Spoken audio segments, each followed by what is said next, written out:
Welcome back. So first of all, I know a lot of FBAs and most of the Tariq audience is going to be like, if you guys are doing so good, why don't you go back and develop your homeland? Okay, that's that was most of the most comments I've actually received so far. And I want to shout out to Woody Meyer. You guys go type in WODE space MAYA. Woody Meyer is a Ghanaian, I think he's a Ghanaian vlogger that go around and showing Black Americans and also African Americans going there and starting manufacturing and business over there and do way better. Okay, like he kind of basically show black excellence who are black people going there and starting good business, and also African excellence, Africans who live in the UK and America to go start businesses over there.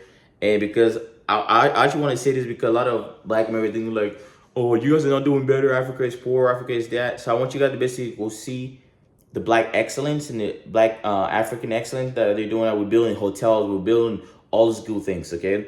First of all, because some people are a little a lot of misconception like we Africans are not doing anything back there. Okay, I want you to go there and see the businesses. Okay, the how they're you guys go do you guys go there and basically watch his channel before, so you guys have a more bigger idea. Okay, and secondly, too, let's talk about why we Africans is not your problems. Okay, you're gonna tell I did a lot of big research. I did a research like it took me like a 2 or 3 days to do this research, right? I figured out that the black community spent over $910 billion. Okay, the community basically consume over $910 billion. Okay, that's more higher than because I'm not even gonna dude, I'm not even gonna count Africa because I don't think there's any African country that have $910 billion of GDP. Okay, so look, these are the first world, right? $910 billion is a whole entire more than most. I think Netherlands, most of the first world country. You guys are spending way more than the most first world country GDP. Okay, so basically, what does that really show you, right? That Black Americans are more consumer than producer. Okay, you guys are consuming a lot of things than producing it. Okay, and people like, what do you mean we spend whatever we want to spend, right? For example, I was talking to if you go to the black neighborhood, right? Guess guess who the race is because supposedly Tariq is saying that black Americans are in poverty, right? But if you go into those black communities, right? Those black communities, Tariq is saying so impoverished, how everyone is taking advantage, how like the oppression is holding them back to move economically up, right? Most of this impoverished and neighborhood, the so-called, right, are where most of the immigrants, like the Chinese, the Indians, the Arabs, the Lebanese, all those other races are going and starting a business there, and they becoming hella, they making hella money out of the community right there. The Sikh community, Tariq says, is underdeveloped or underappreciated or in poverty, are the ones spending so much money. Liquor stores everywhere, beauty and salon everywhere. So it's nails and everything, right? So basically, most of the people that came here, the immigrants, especially the Chinese and the Indians, are going there to actually start business in the black neighborhood. Why the hell would they go into a black neighborhood if black neighborhood is so poor, right? If black neighborhood is so called poor, right? Why are they going there to start businesses? Because last time I checked, I'm not gonna go to a neighborhood that don't have that much spending power to go start my businesses. I'm not gonna go there, right? So basically, he's just blaming, oh, that, right? The problem, the problem with the black community is that segregation was actually helping black community. Most people are like, what do you mean segregation was helping black community? Back then, there was more basically black money being passed around in that community because most of them were not allowed to go spend it somewhere else, right? Basically, black community were having hospital, restaurants, all the other business, gas station, hotels were black owned, right? They were black owned. Basically, mean black people own them.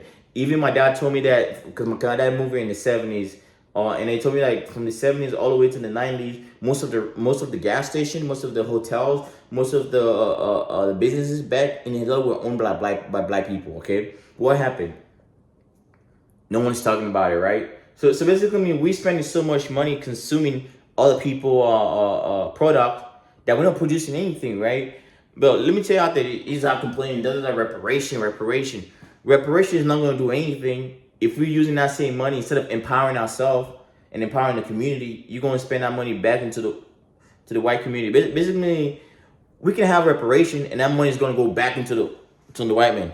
It don't matter because it's all about money literacy. Okay, so much people, for example, do you know what would happen in the black in amongst black people if we start opening our own restaurants, our own black owned basically food what's called like food for life for black people and all those things.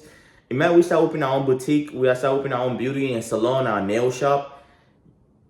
Do you know how much community, the black community that can bring together? If we bring all of our buying power, we can become the most successful. We're gonna move way higher. Okay, we're gonna move way higher if we bring all of our money together and basically invest amongst black people. We're gonna become most wealthiest black race in America. But the problem, like, we just complain. Like this need of validation from the white men that we need. We need to go, like, we need to be accepted to them, right? For example, me and my parents went. I think we were traveling out of state, right? It was like Mississippi or somewhere because we were going to the East Coast to my some of my families back there, and went to this. Don't forget, this is a desert place. So, like, we don't see anybody there. Went to this hotel. I saw my mom enter there, right? The person was like, "Oh, we don't have any space available," right? My mom did not even open his mouth. My mom didn't even open her mouth to even say that we here to rent. Like, maybe my mom would have been there to ask us question like, hey, how to get to places. I saw my mom walking. He just said that we don't have any place right here. It's booked, okay? But there was no car in the parking lot. It was like no soul in the parking lot, okay? in the parking lot. So basically, we didn't argue. We just left because we're not gonna spend money, or like we're not gonna start a whole entire farce. Be like, oh, you're not gonna do it because we're black. We just left, okay? We go places that we're tolerated, okay?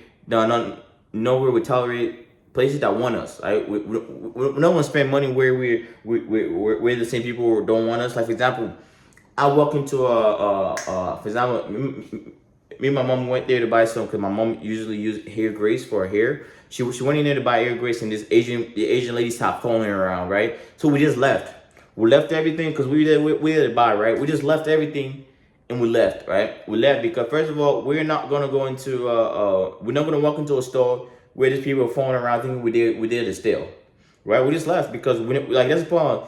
We need to start opening our own beauty supply, but we're not opening it. Do you know what would happen is most of the successful black people in America, we start opening restaurants, beauty salon, and all the things in the community, and start hiring the black Americans. Do you know what would happen? A lot. For example, most of the companies that benefited off black people are making tens of thousands of dollars. For example, Nike is not a black owned brand, but black people are consuming most of their freaking goods from it. Look at Johnny Dang, right? This guy is basically exploiting black culture. The grills and all this stuff, overcharging you guys for diamonds and all those things, right? What else? All of these stores, Popeye is not owned by black people. The BET, all of those black entertainment networks are not even owned by black people. So basically, they're exploiting you guys' talents and resources for their own good, right? So basically, you guys know open your mind that, hey, yo, we need to start our own. Like, that's what I'm very proud of. Tyler Perry opened his own studio. Stop paying black actresses more. Okay, stop basically giving them more money than the white people would have given them more money. He's basically stopped putting money back into the black community, right? But basically, imagine if all the successful black people start doing that, what would happen? Okay, but if you start bringing this victimized mentality, like nothing is going your way, everything is against you, bro. Of course, don't forget the history of what you've been through. But if you're thinking that this is what my dad told me. My dad told me, like, don't let the man who put you into slavery teach you the way how to get out. Because he would never teach you the way how to get out, right? He would never tell you this is how you do. You got to find your way out, okay? You got to find your way out. But basically, there's a lot of people out here thinking that, Africans and whole, bro, we come here, the same resources you guys have, the same resources we have too. And just think, you guys think about it, just think logically. If the white people were treating you guys bad, right? What do you think they're going to do to Africans?